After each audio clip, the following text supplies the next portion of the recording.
Nesse vídeo eu queria poder falar de um anime com vocês, que é Dragon Ball, mais uma vez aqui no canal. Não é a primeira vez que eu venho aqui fazer um vídeo criticando Dragon Ball ou falando de seus personagens. Inclusive eu fiz um vídeo inteiro só falando mal de como Dragon Ball estragou os personagens. Mas aí eu pensei na seguinte coisa: e se eu fizesse um vídeo falando de quando Dragon Ball teve bons personagens, ou de quando esses personagens eram bons? Não que atualmente seja ruim, mas convenhamos, grande parte da comunidade tem aquela preferência maior para a época do Z, e eu também me adequo a isso. Mas claro, você pode não concordar comigo e achar que Dragon Ball Super tem personagens bons e blá blá blá blá blá. Afinal, você tá no direito de achar o que quiser. Mas se você irá fazer o favor de ver o vídeo até o final, então já curte que isso vai me ajudar. E se você ainda não se inscreveu, então se inscreve, porque eu trago mais vídeos pra vocês sobre animes em geral. Nesse vídeo aqui eu vou citar apenas exemplos de bons personagens que um dia já tiveram um bom desenvolvimento, ou que hoje já não são tão bem aproveitados. E é começando pelo Piccolo. Calma, eu sei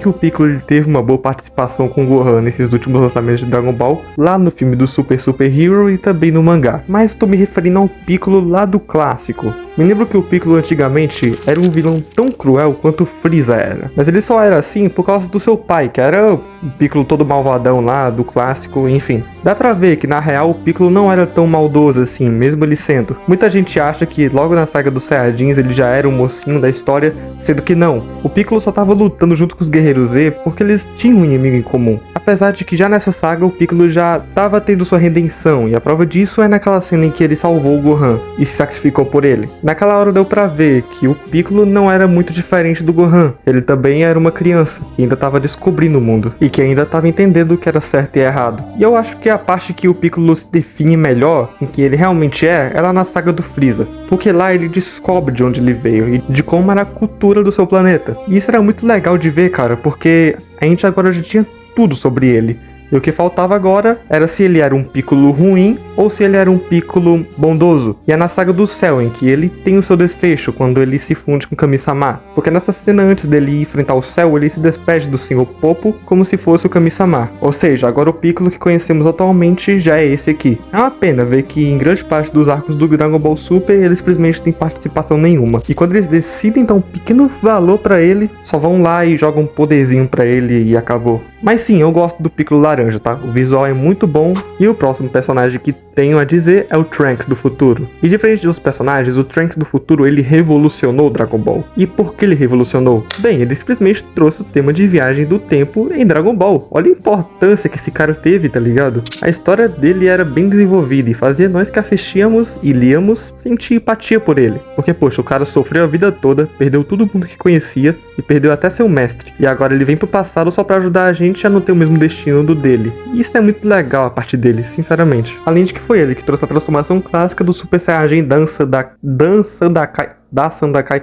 Essa transformação aí toda bombada. E durante todo o arco ele tem a sua entrada e o seu fechamento. No final ele derrotando os androides na sua realidade, e assim restaurando a paz do seu planeta. E é muito satisfatório ver ele metendo a porrada no 17 e na 18. Mas se eu falo desse Trunks, eu também tenho que falar desses dois aqui, o Goten e o Trunks lá do Z. No caso, os pequenininhos. Eu agrupo os dois aqui porque é mais fácil eu falar logo dos dois do que necessariamente falar de um deles e depois falar do outro. Porque sempre que um tá em cena, o outro também tá. Mas uma coisa que eu sempre gostei dos dois, mas que hoje no Super já não é tão bem aproveitado da mesma maneira, é o alívio cômico que eles tinham. Me lembro como se fosse ontem, em toda cena que eles apareciam lá na saga Buu, sempre era depois de algo muito tenso estar acontecendo. Além deles próprios serem personagens fora da realidade, porque com menos de 10 anos eles já podiam se transformar em Super Saiyajin. Você aí pode até achar ruim isso, falar que o nível de poder ficou desbalanceado, mas eu discordo. Seria totalmente natural os filhos de Saiyajins tão fortes quanto Goku e o Vegeta serem tão fortes quanto seus próprios pais. Mas o Akira pegou esses dois que tinham potencial de serem os mais fortes da franquia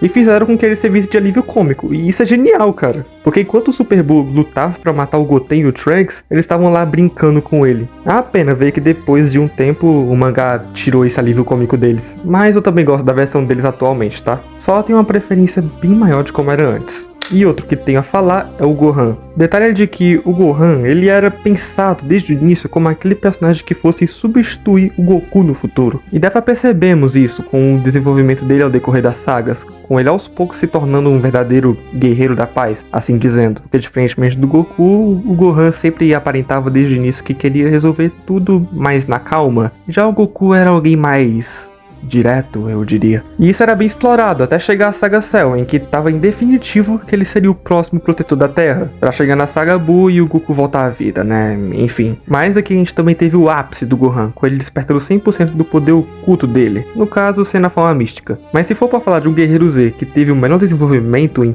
todo Dragon Ball, esse é o Vegeta. O Vegeta, ele é desde o início e até o final um vilão. Muitas pessoas acham que ele deixou de ser vilão lá na saga do Freeza ou na saga do Cell, sendo que não. Durante todas as sagas, o Vegeta ele nunca deixou o seu lado de Saiyajin cruel de fora. O que ele fez em toda a sua vida depois da saga dos Saiyajins, até a saga Buu, foi além de treinar, óbvio, foi que sem ele percebesse, ele se inseria na cultura humana e ia ficando alguém mais calmo, mas é como eu disse, isso foi tudo sem ele perceber, sendo que desde a saga dos Saiyajins, ele tá lá com a mesma ideia de um dia enfrentar o Goku e derrotá-lo. Ou você não reparava no fato de que o Vegeta em toda a saga, ele sempre ficava enchendo o saco do Goku pra eles lutarem de novo. Tanto é que em todo Dragon Ball Z, o Goku e o Vegeta só tiveram 2 lutas. Lá do início do anime e lá no final do anime. Quase como se fosse um ciclo, entende? Não é à toa que aquela cena em que ele se sacrifica pra derrotar o Majin Buu é tão emocionante daquele jeito. Porque é ali que dá pra ver que o Vegeta ele realmente nota que não vale a pena ser um Saiyajin cruel